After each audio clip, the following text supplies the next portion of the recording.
Hello ছোট ছোট সোনামণিরা, আজকে আমরা শিখব বিভিন্ন বাঙালি দেশি খাবার বাংলা ও ইংরেজিতে। এটা হলো ভাত। ভাতকে ইংরেজিতে বলে রাইস। রাইস মানে ভাত। এটা হলো ডাল। ডালকে ইংরেজিতে বলে লেন্টেল। লেন্টেলস মানে ডাল। এটা হলো লুচি। লুচিকে ইংরেজিতে বলে ফ্রাই ব্রেড। ফ্রাই ব্রেড মানে লুচি। এটা হলো রুটি। রুটিকে ইংরেজিতে বলে চাপাতি। চাপাতি মানে রুটি।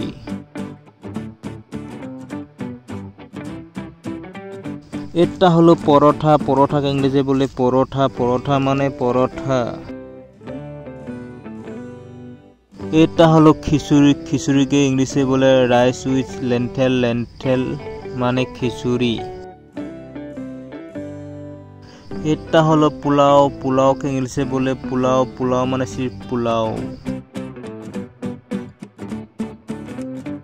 এটা হলো বিরিয়ানি। বিরিয়ানিকে ইংলিশে বলে বিরিয়ানি। বিরিয়ানি সিধু বিরিয়ানি। এটা হলো মাছ ভাজা। মাছ ভাজাকে ইংলিশে বলে ফিশ ফ্রাই। ফিশ ফ্রাই মানে মাছ ভাজা।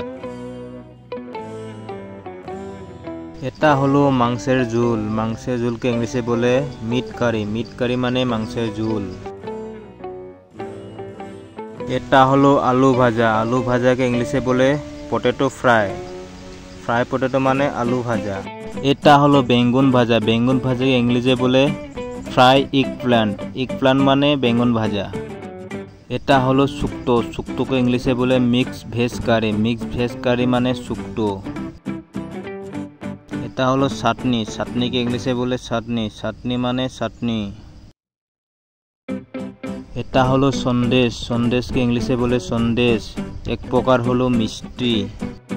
এটা হলো রসগোল্লা। রসগোল্লাকে ইংলিশে বলে রসগোল্লা। রসগোল্লা হলো এক প্রকার মিষ্টি। এটা হলো মিষ্টি দই। মিষ্টি দইকে ইংলিশে বলে সুইট কর্ড। সুইট কর্ড মানে মিষ্টি দই। এটা হলো সানার পায়েস। সানার পায়েসকে ইংলিশে বলে সানার পায়েস। এটা হলো নারকেলের নাড়ু। নারকেলের নাড়ু ইংলিশে বলে কোকোনাট লাডু।